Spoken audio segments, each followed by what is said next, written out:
침묵의 수호자 김민주는 여름 방학 시작을 손꼽아 기다려왔다. 마치 영원처럼 느껴지는 시간이었다.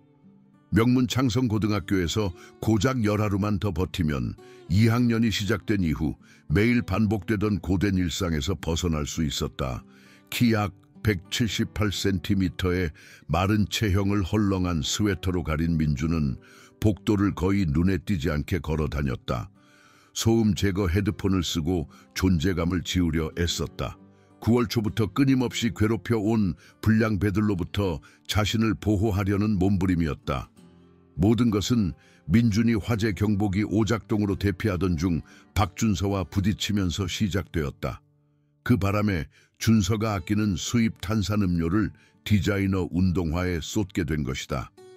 간단한 사과와 세탁비 배상 제한으로 끝날 일이었지만 어찌된 영문인지 2달간의 집요한 괴롭힘으로 변질되었다.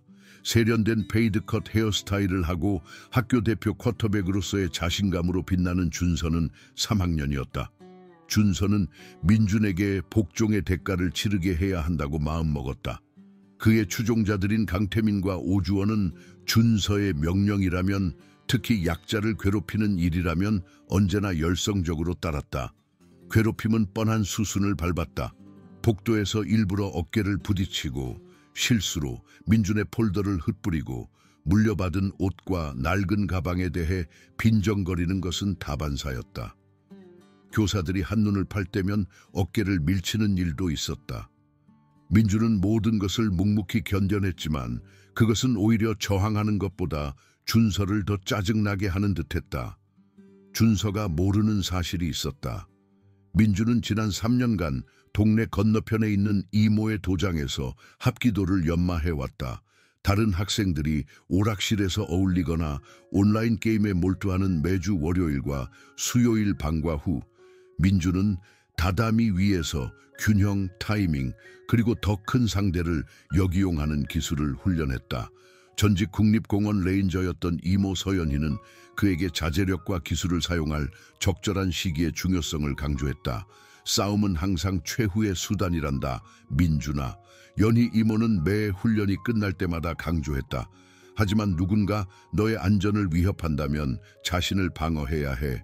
하지만 명심하렴, 네가 움직이는 순간 모든 것이 변한다는 것을. 민준은 준서 일당과의 굴욕적인 만남마다 이 말을 가슴에 새겼다. 그는 그들의 태도를 읽고 행동을 예측하고 무엇보다 그들이 평소의 괴롭힘을 넘어선 무언가를 준비하고 있다는 것을 알아차리는 법을 배웠다. 11월 9일 목요일 아침, 민준은 분위기가 달라졌음을 감지했다. 준서는 2교시 역사 수업에서 평소보다 더 차분했고 줄곧 민준을 힐끗거렸다. 강태민은 수업 시간 사이에 잔인한 미소를 지으며 민준을 노려봤다. 곧 무슨 일이 터질 것 같았다. 전고쯤 되자 민준은 폭풍 후 직전의 정전기처럼 공기 중에 감도는 긴장감을 느낄 수 있었다. 그는 점심을 음악실에서 먹으려고 했지만 에버나시 선생님이 합창 연습 때문에 문을 잠가 버렸다. 사진 스튜디오는 수리 때문에 폐쇄되었고 심지어 그의 피난처였던 온실마저 원예 동아리가 가을 전시회를 준비하느라 사용하고 있었다. 민주는 보온 도시락 가방을 들고 교직원 주차장 쪽으로 향했다. 자전거 보관대 근처에 한적한 곳을 찾을 수 있기를 바라면서 11월의 공기는 상쾌하고 활력이 넘쳤다. 주차장 가장자리에 있는 나무 벤치에 자리를 잡자 숨결이 짧은 구름을 만들었다. 샌드위치를 꺼내려던 찰나 뒤쪽 자갈길에서 발소리가 들렸다. 어쭈, 혼자 있네. 민주는 뒤돌아보지 않아도 준서의 목소리라는 것을 알 수 있었다. 하지만 그는 고개를 돌려 확인했다. 3명의 선배는 약 2m 50cm 떨어진 곳에 서서 학교 건물로 돌아가는 길을 막는 거친 반원을 만들었다. 준서는 바시티 재킷 주머니에 손을 깊숙이 찔러 넣었고 강태민은 손가락 관절을 꺾고 있었고 오주원은 불안한 듯 주위를 두리번거렸다. 그들이 계획한 일에 마지못해 참여하고 있다는 것이 분명했다. 할 얘기가 좀 있다. 김민준. 준서는 한 발짝 더 다가서며 말했다. 몇 달 동안 나를 무시하고 마치 네가 다른 사람보다 우월한 것처럼 뽐내고 다녔지. 나를 그냥 무시할 수 있다고 생각하는 것 같아. 민주는 천천히 일어서서 벤치에 도시락을 내려놓았다.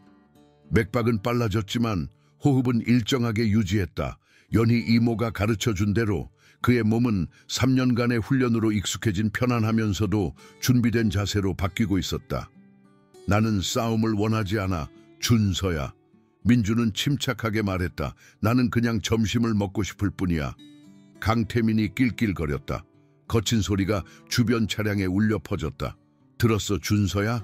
싸움을 원하지 않는데 쥐새끼 같은 놈. 바로 그거야. 준서는 주머니에서 손을 꺼내 주먹을 쥐며 선언했다. 너는 모든 것을 그냥 피할 수 있다고 생각하지. 하지만 오늘은 존경심이 뭔지 배우게 될 거야. 민주는 재빨리 주차장을 둘러봤다. 여러 대의 차가 흩어져 있었지만 다른 학생은 보이지 않았다. 점심시간은 고작 15분이었고 대부분의 학생은 추운 날씨에 실내에 머물렀다. 그는 정말로 그 색과 고립되어 있었다. 저기, 내 신발에 쏟은 건 미안하다고 했잖아. 민주는 다시 시도했다. 세탁비도 물어주겠다고 했고, 뭘 더 원하는 거야? 내 주제를 알길 바란다. 준서는 으르렁거리며 한 발짝 더 내디뎠다. 이제 그는 약 1m 50cm 정도 떨어져 있었다. 준서의 눈에서 분노가 타오르는 것을 볼 수 있을 정도로 가까운 거리였다. 내 태도에 질렸어. 태도 교정 시간이 필요해. 그때 민주는 준서의 어깨가 굳어지고 오른손이 주먹을 쥐는 것을 알아차렸다. 3년간의 훈련은 그에게 공격 직전에 미묘한 징후를 해석하는 법을 가르쳐 주었다. 준서는 주먹을 날리려고 했다. 최대한 굴욕감과 부상을 주기 위해 얼굴을 노리는 것이 분명했다. 준서의 팔이 민준의 턱을 향해 크고 뻔한 스윙으로 뻗어나가는 동안 시간은 느리게 흘러가는 듯했다. 민준은 도장에서 힘만 믿고 기술은 부족한 더 크고 강한 상대에게 수도 없이 맞아본 주먹이었다. 그의 몸은 본능적으로 반응했고 근육 기억이 통제권을 잡았다. 민준은 체중을 왼발로 옮기고 준서의 주먹이 얼굴 바로 옆을 스치고 지나가도록 몸을 뒤로 젖혔다. 같은 유연한 동작으로 몸을 낮추고 오른발을 좁은 홀을 그리며 휘둘러 준서의 발목을 가로막았다. 준서의 체중이 빗나간 주먹에 실리는 순간이었다. 준서는 쿵 소리를 내며 세게 넘어졌고 다리가 풀리면서 추진력에 실려 앞으로 굴렀다. 그는 거친 표면에 손을 긁히며 넘어지지 않으려고 애썼다. 잠시 동안 준서가 신음하며 몸을 일으키려 애쓰는 소리 외에는 주차장은 완전히 조용했다. 강태민과 오주원은 입을 벌린 채 믿을 수 없다는 듯이 쳐다봤다. 그들은 조용하던 아이가 쓰러지는 모습을 볼 것이라고 예상했지만 오히려 그들이 몇 달 동안 괴롭혀 온 아이에게 당해 땅바닥에 널브러져 손바닥이 찢어지고 자존심에 상처를 입은 모습을 보게 될 줄은 몰랐다. 뭐야, 저 자식? 강태민은 마침내 더듬거리며 말했다. 어떻게 한 거야? 민주는 발 앞꿈치에 중심을 두고 손을 옆으로 늘어뜨린 채 준비 자세를 유지했다. 심장은 쿵쾅거렸지만 호흡은 여전히 조절되고 있었다. 나는 너희 누구와도 싸우고 싶지 않아. 그는 침착하게 말했다. 제발 그냥 내버려둬. 준서는 얼굴이 붉어진 채 수치심과 분노로 가득 차서 일어섰다. 손바닥에 긁힌 상처에서 피가 흘러내렸고 값비싼 재킷 앞면에는 흙이 묻어 있었다. 이 조그만 괴짜 녀석, 그는 침을 뱉었다. 그건 그냥 운이었어. 준비가 안 됐을 뿐이야. 하지만 민주는 이제 준서의 눈에서 불확실성을 읽을 수 있었다. 여유로운 자신감은 사라지고 목표물이 방역할 수도 있다는 것을 막 깨달은 사람의 경계심으로 대체되었다. 준서야, 그냥 가는 게 좋겠어. 오주원이 불안한 듯 학교 건물을 바라보며 말했다. 누가 우리를 여기서 볼 수도 있어. 닥쳐, 오주원. 준서는 쏘아붙였지만 즉시 다시 공격하지는 않았다. 대신 그는 천천히 오른쪽으로 돌면서 강태민에게 왼쪽으로 이동하라는 신호를 보냈다. 그들은 민준을 양쪽에서 공격하여 여러 명의 상대를 상대하도록 강요하려 하고 있었다. 민준은 그들을 시야에 유지하기 위해 움직였다. 이제 그의 등은 학교 건물을 향하고 있었다. 이것은 바로 연희 이모가 경고했던 종류의 시나리오였다. 여러 명의 공격자는 상황이 완전히 바뀐다는 것을 의미했다. 훈련을 받았더라도 3명을 동시에 상대하는 것은 거의 불가능할 것이다. 너희는 실수하는 거야. 민주는 자신의 목소리가 느껴지는 것보다 더 자신감을 전달하기를 바라며 말했다. 이 일을 확대할 필요는 없어. 아니, 엄청나게 확대될 거야. 준서는 찢어진 손바닥에서 피를 닦아 청바지에 묻히며 장담했다. 강태민, 내가 신호를 보내면 둘 다 달려드는 거야. 우리 둘 다 피할 수는 없을 거야. 강태민은 몇 달 동안 괴롭혀온 아이에게 리더가 당하는 것을 본 후 자신의 실수를 만회할 준비가 된 듯 열성적으로 고개를 끄덕였다. 오주원은 그 자리에 서서 불안하게 발을 꼼지락거렸다. 상황이 악화되는 것에 분명히 불편해하고 있었다. 민준의 머릿속은 선택지로 가득 찼다. 도망칠 수도 있지만 강태민은 육상부였고 준서는 축구 선수였다. 그들은 그가 건물에 도착하기 전에 그를 가로막을 것이다. 도움을 요청할 수도 있지만 주차장은 외딴 곳이었고 점심시간의 소음 때문에 누구도 그의 목소리를 듣지 못할 것이다. 싸움은 점점 유일한 선택인 것처럼 보였다. 그때 준서가 움직였다. 지금이야! 그는 소리치며 달려들었고 강태민은 왼쪽에서 달려들었다. 이번에는 민준에게 한 명의 상대를 피하고 넘어뜨릴 여유가 없었다. 다른 각도에서 2명의 공격자가 접근함에 따라 그는 이모가 가르쳐준 대로 생각해야 했다. 그들의 추진력을 역이용하고 그들이 자신과 싸우는 것이 아니라 서로 싸우게 만들어야 했다. 준서가 또 다른 맹렬한 공격을 가하며 달려들자 민준은 재빨리 오른쪽으로 비켜 강태민의 경로로 뛰어들었다. 민준의 허리를 붙잡는 데 집중했던 강태민은 갑자기 준서가 바로 앞에 있다는 것을 깨달았다. 두 선배는 쿵소리를 내며 충돌했고 준서의 팔꿈치가 강태민의 턱을 강타했고 강태민의 추진력은 그들을 모두 균형을 잃게 만들었다. 그들은 팔다리가 엉킨 차에 쓰러졌고 준서는 강태민의 머리가 갈비뼈에 부딪히자 크게 욕설을 내뱉었다. 민준은 뒤로 물러서서 숨을 헐떡이며 여전히 서서 두 불량배가 자갈 위에서 몸을 추스르는 것을 지켜봤다. 이 멍청이들. 준서는 강태민을 밀어내며 소리쳤다. 어딜 보고 다니는 거야? 네가 달려들라고 했잖아. 강태민은 준서의 팔꿈치에 맞은 턱을 감싸며 항의했다. 달려들고 있었다고. 오주원은 마침내 손을 평화롭게 들고 앞으로 나섰다. 얘들아, 이거 너무 심해지고 있어. 주위를 둘러봐. 누가 우리를 볼 거고 우리는 모두 정학당할 거야. 준서는 다시 일어섰다.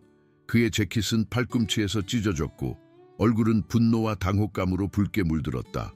그는 자신감 넘치던 불량배에서 2분도 채 안 되어 혼란스러운 피해자로 변모했고 민주는 그의 눈에 위험한 절망감이 스며드는 것을 감지할 수 있었다. 이건 아직 안 끝났어, 김민준.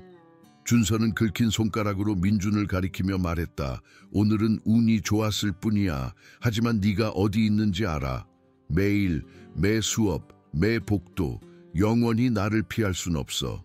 나는 너를 피하려고 하는 게 아니야. 민준은 마침내 자신의 좌절감을 목소리에 드러냈다. 나는 그냥 학교에서 문제를 일으키지 않고 다니고 싶을 뿐이야. 하지만 계속 밀어붙인다면 네가 생각하는 것만큼 내가 무력하지 않다는 것을 알게 될 거야. 잠시 동안 두 소녀는 주차장 건너편에서 서로를 노려봤다. 준서의 가슴은 빠르게 오르내렸고 주먹은 옆구리에 꽉 쥐어져 있었다. 민주는 침착하고 중심을 잡고 다음 일이 무엇이든 준비했다. 그러자 종이 울리고 점심시간이 끝났다. 그 소리는 물리적인 힘처럼 긴장을 깨뜨렸다. 오주원은 즉시 건물 쪽으로 걸어가기 시작했다. 떠날 핑계가 생겨서 안도하는 것이 분명했다. 강태민은 망설이며 준서와 민준 사이를 번갈아 보다가 오주원을 따라갔다. 준서는 몇 초 더 머물며 미래의 충돌을 예고하는 듯한 눈빛으로 민준을 노려봤다. 이건 아직 안 끝났어. 그는 되풀이하고는 땅에 부딪힌 왼쪽 옆구리를 감싸며 학교를 향해 걸어갔다. 민주는 그 셋이 모두 안으로 들어간 후에야 긴장을 풀었다. 손이 약간 떨리고 있었다. 아드레날린이 즉각적인 위험이 지나간 지금에야 그를 따라잡았다. 그는 버려진 도시락을 내려다봤지만 더 이상 배가 고프지 않다고 결심했다. 그날의 나머지는 비현실적인 몽롱함 속에서 지나갔다. 민주는 준서나 그의 친구들이 수업 시간 사이에 그를 막다른 골목으로 몰아넣을 것이라고 예상했지만 그들은 평소에 그가 그들을 피하는 것만큼이나 그를 피하는 것처럼 보였다. 창성고등학교처럼 소문이 빠른 학교에서는 순식간에 소문이 퍼졌고 마지막 수업 시간이 되자 민주는 다른 학생들이 그를 다르게 보고 있다는 것을 알아차렸다. 어떤 사람은 호기심으로, 어떤 사람은 새로운 존경심으로 AP 영어 수업에서 함께 건물을 나서는 길에 지젤 멀로가 마침내 입을 열었다. 점심시간에 주차장에서 박준서를 쓰러뜨린 게 사실이야. 그녀는 어두운 눈을 빛내며 물었다. 민주는 어떻게 대답해야 할지 몰라 어깨를 으쓱했다. 넘어졌어.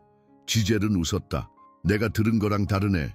강태민이 네가 무슨 닌자 같은 거라고 떠들고 다니던데. 박준서는 믹서에 들어갔다 나온 것 같대. 넘어졌어. 민주는 간단하게 말했다. 기술적으로는 사실이었다. 글쎄, 무슨 일이 있었든 간에 학교 절반이 그 일에 대해 이야기하고 있어. 박준서는 몇 년 동안 애들을 괴롭혀 왔는데 아무도 그에게 맞서지 못했거든. 지젤은 버스 정류장에서 멈춰서서 새로운 관심으로 민준을 쳐다봤다. 어디서 그런 싸움 실력을 배운 거야? 나는 싸우지 않아. 민준은 말했다. 그냥 맞고 싶지 않았을 뿐이야. 하지만 그 말을 하면서도 민준은 근본적인 무언가가 변했다는 것을 알았다. 자신을 보호하는 데 사용했던 익명성에 보이지 않는 방패는 사라졌다. 준서는 이대로 넘어가지 않을 것이고 다른 학생들은 다음에 무슨 일이 일어나는지 지켜볼 것이다. 연희 이모의 말이 맞았다. 네가 행동하는 순간 모든 것이 변한다. 그날 저녁 민주는 이모의 도장에 앉아 마키와라 보드를 두드리는 일상적인 훈련을 기계적으로 반복했다. 그의 머릿속에는 계속해서 주차장에서 있었던 일이 되풀이되며 무엇이 잘 되었고 무엇이 잘못될 수 있었는지 분석했다. 연희 이모는 몇 분 동안 그를 지켜보다가 말을 꺼냈다. 너무 심각하게 생각하고 있구나, 민준아. 무슨 일이 있니? 민주는 주먹질을 멈추고 보드에 기대어 숨을 헐떡였다. 오늘 이모가 가르쳐준 것을 써먹어야 했어요. 학교에서요. 이모는 천천히 고개를 끄덕였다. 무슨 일이 있었는지 말해보렴. 민주는 준서의 첫 접근부터 주차장에서의 마지막 대결까지 모든 사건을 이야기했다. 연희 이모는 아무 말 없이 가끔 고개를 끄덕이거나 이해한다는 듯 작은 소리를 내며 경청했다. 잘했어. 연희는 민준이 끝마치자 말했다. 폭력이 불가피할 때까지 피했고 상황을 악화시키지 않았고 누구에게도 심각한 부상을 입히지 않고 자신을 방어했어. 그게 바로 이 훈련의 목적이란다. 하지만 이제 어떡하죠? 민주는 물었다. 준서는 그냥 잊지 않을 거예요. 훨씬 더 화가 났을 거고 다음에는 더 많은 친구들을 데려올 거예요. 연희 이모는 잠시 동안 조용히 조카의 얼굴을 쳐다봤다. 때로는 불량배에게 맞서는 것이 즉시 문제를 해결해 주기도 하지. 그들은 목표물이 무력하지 않다는 것을 깨닫고 더 쉬운 먹잇감을 찾아 떠나지. 하지만 때로는 그들이 여전히 통제력을 가지고 있다는 것을 증명하기 위해 더 단호해지기도 한단다. 준서는 어떤 종류죠? 네가 말해준 것으로 봐서는 후자일 가능성이 크겠구나. 그는 유지해야 할 평판이 있고 네가 그의 친구들 앞에서 그를 바보로 만들었지. 그건 그가 그냥 넘어갈 수 없는 일일 거야. 민주는 속이 울렁거리는 것을 느꼈다. 그럼 제가 일을 더 악화시킨 거네요. 아니란다. 너는 그래야 했을 때 자신을 방어한 거야. 그건 결코 잘못된 일이 아니지. 하지만 이제 다음에 무슨 일이 일어날지 현명하게 대처해야 해. 연희는 장비 선반으로 가서 포커스 미트 한 쌍을 가져왔다. 오늘 네가 한 일을 정확히 보여주렴. 모든 움직임, 모든 걸음걸이. 다음 1시간 동안 그들은 그 만남을 반복적으로 연습했다. 연희는 준서와 강태민 역할을 하며 다른 각도에서 공격했고 민주는 대응을 연습했다. 그들은 발놀림을 다듬고 위치를 개선하고 여러 명의 공격자가 관련된 시나리오를 연습했다. 기억하렴. 연희는 훈련을 마치며 말했다. 목표는 결코 누구에게도 해를 끼치는 것이 아니란다. 너 자신을 보호하고 위험에서 벗어나는 것이지. 그 아이가 계속 너를 위협한다면 어른들의 도움을 받아야 해. 학교 관리자, 내 부모님, 심지어 필요한 경우 당국에까지. 학교는 신경 안 써요. 민주는 쓰게 말했다. 준서가 다른 학생들을 괴롭히는 걸 2년 동안이나 봤어요. 아무도 아무것도 안 해요. 그럼 모든 것을 기록하렴. 모든 위협, 모든 사건, 모든 증인, 그들이 행동하도록 강요하는 사례를 만드는 거야. 연희는 민준에게 수건과 물병을 건넸다. 하지만 가장 중요한 것은 결코 싸움을 찾아다니지 않는 것이란다. 준서가 이 일을 확대하고 싶어 한다면 그가 먼저 공격자가 되게 하렴.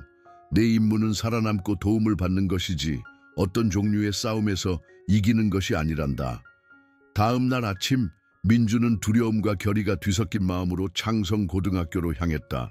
그는 거의 잠을 자지 못했고 머릿속에서 다양한 시나리오를 되풀이하며 준서가 계획했을지도 모르는 일에 대비했다. 어제 있었던 일이 몇몇 학생을 넘어 퍼졌다는 첫 번째 징후는 그가 주 복도를 걸어갈 때 대화가 멈추는 방식이었다. 저학년 학생들은 무리지어 손가락질하고 속삭였고 일부 고학년 학생들은 호기심부터 존경심, 노골적인 적대감에 이르기까지 다양한 표정으로 그를 바라봤다. 민주는 1교시와 2교시를 별다른 일 없이 지나갔지만 긴장감이 고조되는 것을 느낄 수 있었다. 준서는 역사 수업에 없었다. 드문 일이었다. 강태민은 교실 건너편에서 어두운 표정을 지었지만 접근하지는 않았다. 준서가 단순한 대결을 넘어선 무언가를 계획하고 있었다는 것을 깨달은 것은 3교시 시작 전 쉬는 시간이었다. 그는 AP 영어 교실로 향하고 있었는데 본관 사무실 근처에 군중이 모여 있는 것을 발견했다. 학생들이 무언가를 둘러싸고 손가락질하며 웃고 있었다. 민준이 가까워질수록 그들이 그의 사물함을 보고 있다는 것을 깨달았다. 누군가가 검은색 마커로 금속 표면에 패배자라고 휘갈겼었다. 그 아래에는 더 작은 글씨로 월요일 3시 15분 연습 경기장이라고 적혀 있었다. 오늘은 금요일이었다. 민주는 낙서를 멍하니 바라봤다. 심장이 쿵 내려앉았다. 이것은 더 이상 단순한 괴롭힘이 아니었다. 준서는 그것을 공개적으로 알리고 그들의 갈등을 구경거리로 만들고 있었다. 시간과 장소를 광고함으로써 그는 학교 절반이 민준이 두들겨 맞는 것을 보기 위해 나타날 것이라고 확신하고 있었다.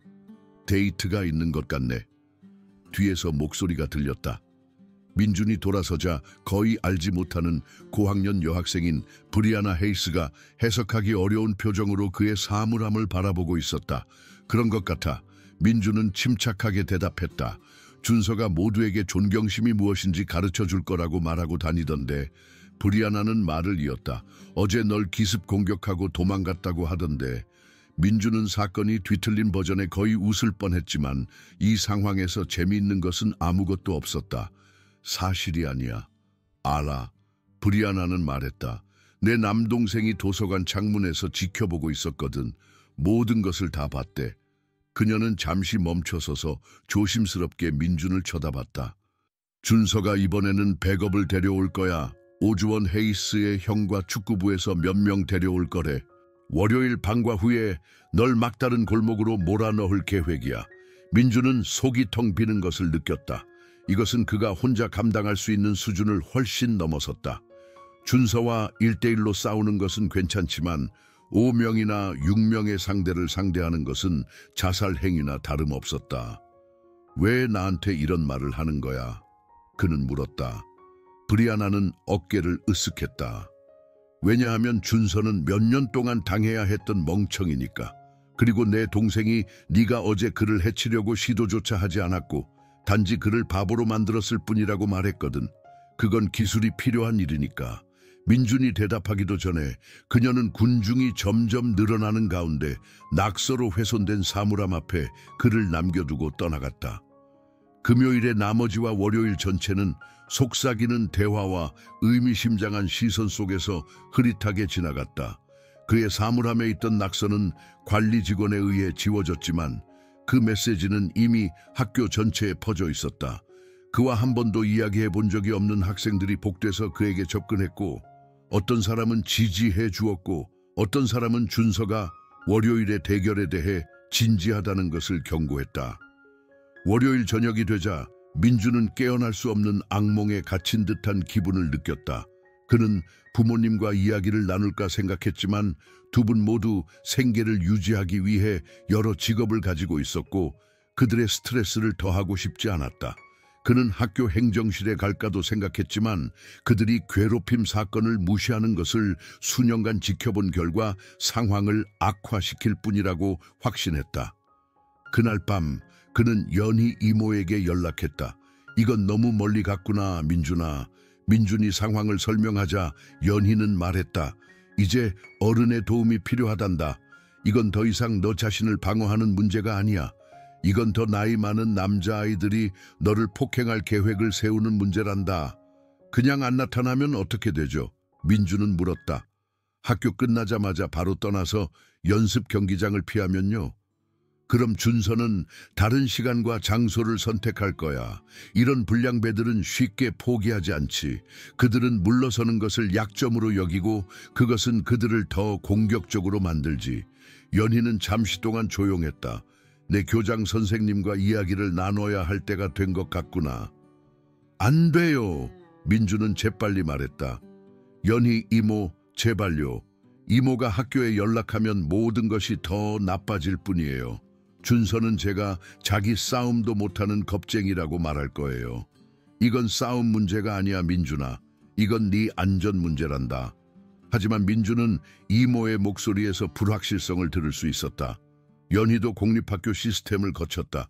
그녀는 이런 일이 어떻게 진행되는지, 어른의 개입이 때로는 표적이 된 아이의 삶을 어떻게 더 비참하게 만드는지 알고 있었다. 월요일까지만 시간을 주세요. 민주는 말했다. 한 번만 더 이 일을 해결해 보도록 해주세요. 잘못되면 그때 모든 사람에게 연락할게요. 당국, 학교, 부모님 모두에게요. 연희는 오랫동안 조용했다. 만약 그렇게 할 거라면 현명하게 해야 한다. 혼자 가지마. 증인을 데려가. 어른들이 무슨 일이 일어나는지 볼 수 있는 공공장소에 머물러. 그리고 기억하렴. 내 목표는 살아남고 도움을 받는 것이지 어떤 종류의 싸움에서 이기는 것이 아니란다. 월요일이 되자 잿빛 하늘에 을씨년스러운 바람이 불어 민준이 학생 주차장을 가로질러 걸어갈 때 재킷을 뚫고 들어왔다. 오후 3시 20분이었다. 준서가 광고한 대결 시간보다 5분 늦었다. 민주는 일부러 늦었다. 그는 지난 1시간을 도서관에서 숙제를 하며 보냈고 준서가 지루해서 떠나기를 바랐다. 하지만 그가 2주 전에 점심을 먹었던 장소에 가까워질수록 약 20명의 학생들이 느슨한 원을 그리며 모여있는 것을 볼 수 있었다. 그 중심에는 준서가 서 있었고 그 옆에는 축구부에서 온 다른 4명의 소년이 있었다. 민주는 그들을 알아봤다. 준서는 백업을 데려오겠다는 약속을 지켰다.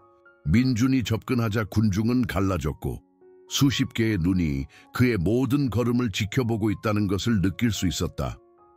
일부 학생들은 휴대폰을 꺼내 다음에 일어날 일을 녹화할 준비를 하고 있었다. 민주는 이것이 바로 준서가 원했던 것이라는 것을 깨달았다. 수시간 내에 소셜미디어에 공유될 공개적인 굴욕. 어쭈, 결국 나타나기로 결심했네. 민준이 원의 가장자리에 다다르자 준서가 소리쳤다. 겁먹고 도망갔다고 생각하고 있었는데. 민준은 모여있는 군중을 둘러봤다. 수업, 식당, 복대서 본 얼굴들이었다. 준서의 친구들이 아니었다. 그들은 단순히 대결에 대한 소식을 듣고 구경하러 온 학생들이었다. 마치 교통사고를 보기 위해 속도를 줄이는 사람들처럼. 여기 있어. 민준은 간단하게 말했다. 뭘 원해? 준서는 청중을 즐기는 듯 씩 웃었다. 사과하길 바란다. 모두 앞에서 나를 무시하고 기습 공격하고 네가 특별하다고 믿는 것에 대해. 축구 선수 중 한 명인 덩치 큰 선배가 손가락 관절을 크게 꺾었다. 민주는 그를 알아보지 못했다. 그리고 나서 우리는 주제를 모르는 꼬마들이 어떻게 되는지 가르쳐 줄 거야. 민주는 익숙한 침착함이 그를 덮치는 것을 느꼈다. 마치 연희 이모와 훈련 세션을 하는 동안 들어가는 것과 같은 집중된 상태였다. 호흡은 느려지고 시력은 날카로워지고 군중의 소음은 둔탁한 배경소음으로 희미해졌다. 나는 나 자신을 방어한 것에 대해 사과하지 않을 거야. 민주는 분명하게 말했다. 그의 목소리는 연습 경기장 전체에 울려 퍼졌다. 그리고 더 이상 너에게 협박당하지 않을 거야. 준서의 미소는 약간 흔들렸다. 그는 민준이 겁을 먹거나 애원하거나 도망치려고 할 것이라고 예상했다. 키가 작은 아이의 목소리에 담긴 침착한 자신감은 그가 계획했던 것이 분명히 아니었다. 작은 녀석의 큰 말, 준서는 말했지만 민주는 불안감이 스며드는 것을 들을 수 있었다. 네가 그걸 뒷받침할 수 있는지 보자. 그때 민주는 모든 것을 바꿔놓는 것을 알아차렸다. 합창 선생님인 에버나시 선생님이 학교 건물 근처 약 55m 떨어진 곳에 서서 대결을 분명히 지켜보고 있었다. 그는 손에 휴대폰을 들고 있었고 민주는 그가 녹화하고 있다고 확신했다. 더 중요한 것은 준서가 아직 그를 눈치채지 못했다는 것이다. 정말 여기서 이러고 싶어? 민주는 학교 쪽으로 살짝 고개를 끄덕이며 물었다. 이 모든 증인 앞에서 카메라가 녹화하고 있는데. 군중 속의 몇몇 학생들은 즉시 휴대폰을 내려다봤다. 다음에 일어날 일이 무엇이든 기록될 것이라는 것을 갑자기 깨달았기 때문이다. 준서는 민준의 시선을 따라 에버나시 선생님을 처음으로 발견했다. 잠시 동안 불확실성이 준서의 얼굴을 스쳐 지나갔다. 하지만 그때 그의 옆에 있던 축구 선수가 입을 열었다. 선생들이 보면 어때? 우리를 정학시키기라도 하겠지. 그럴 가치가 있어. 이 녀석에게 교훈을 가르쳐 줘야지. 준서의 자신감이 되살아났다. 그래, 맞아. 때로는 결과가 있더라도 분명히 해야 할 때가 있지. 그는 한 발짝 앞으로 나섰고 민주는 이전과 똑같은 징후를 볼 수 있었다. 어깨가 굳어지고 손이 주먹을 쥐고 체중이 오른발로 옮겨지고 있었다. 하지만 이번에는 준서 혼자가 아니었다. 다 같이. 준서는 백업 멤버들에게 말했다. 모든 방향에서 달려들어. 모두 피할 수는 없을 거야. 민준에게는 결정을 내릴 찰나의 시간이 주어졌다. 그는 5명의 상대를 상대로 싸우다가 거의 확실하게 패배하고 아마도 심각한 부상을 입을 수도 있다. 그는 도망칠 수도 있지만 그들은 그가 안전한 곳에 도착하기 전에 그를 가로막을 것이다. 아니면 때로는 어른의 도움이 필요하다는 연희 이모의 말이 맞다고 믿을 수도 있다. 에버나시 선생님, 민주는 있는 힘껏 소리쳤다. 그의 목소리는 연습 경기장 전체에 울려 퍼졌다. 보안팀에 연락해 주세요. 경찰에 연락해 주세요. 합창 선생님은 즉시 휴대폰을 들어 전화를 걸기 시작하며 재빨리 본관 건물 쪽으로 향했다. 준서는 욕설을 내뱉으며 달려들었다. 자신의 기회가 빠르게 사라지고 있다는 것을 깨달았기 때문이다. 하지만 절박함은 그를 서투르게 만들었고 그의 주먹은 2주 전에 날렸던 것보다 훨씬 더 엉성했다. 민주는 쉽게 옆으로 비켜 발을 내밀어 준서를 3주 만에 2번째로